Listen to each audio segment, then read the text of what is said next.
Good afternoon. My name is Janae, and the purpose of this speech is to demonstrate how to safely and effectively split wood. This can be helpful to you if you have large pieces of wood that are too big or heavy to move without cutting them into smaller pieces. It's also better to have smaller pieces of wood to build a fire.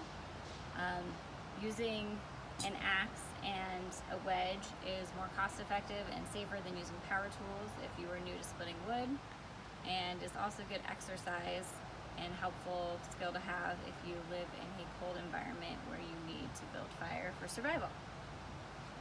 So the materials that we will need today are gloves, so you don't get blisters or splinters on your hands, safety glasses or goggles to protect your eyes from debris, a wedge to hammer into your wood, and a piece of wood.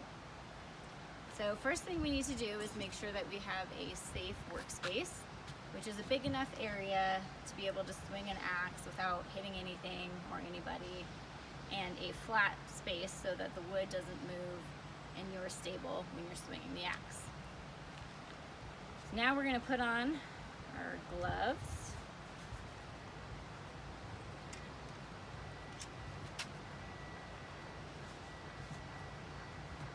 And glasses. We have our safety equipment on.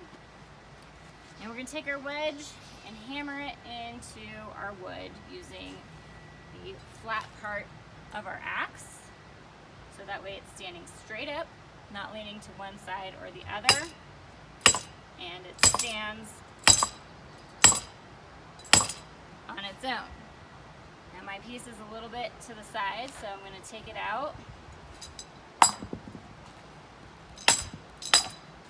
and try again.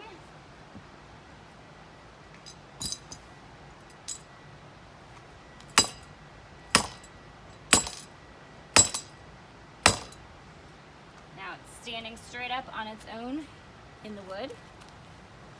Next thing I'm going to do is take the axe with my non-dominant hand, which happens to be my left hand, place the axe head on the wedge, and back up so that my arm is straight and about the same height as my hips.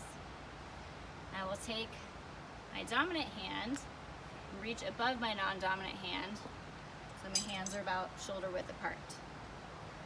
I'm going to lift the axe over my shoulder, and using gravity, I'm going to swing it over and let gravity pull it down and hit the wedge. And I want to make sure that my top hand slides down to meet my bottom hand so that my position remains the same.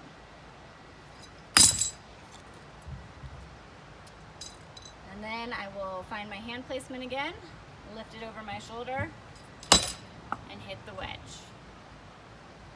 Now sometimes while you're hitting the wood might move or the wedge might lean to one side or the other, so you will need to reposition yourself to make sure that when the axe comes down, it is still going to hit your wedge.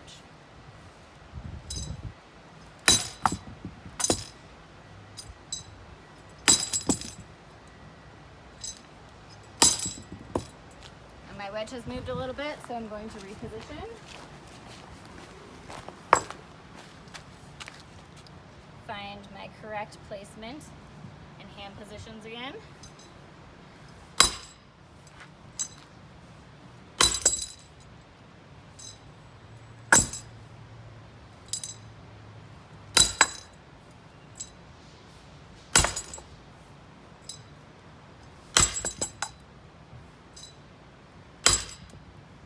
And you will repeat these steps until you've split the wood. Now, some wood is drier, so it's easier to split. But if your wood is a little bit wet, it'll be a little bit harder to split.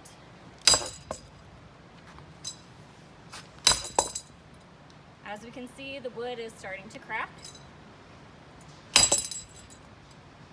My feet have stayed shoulder width apart and have not moved.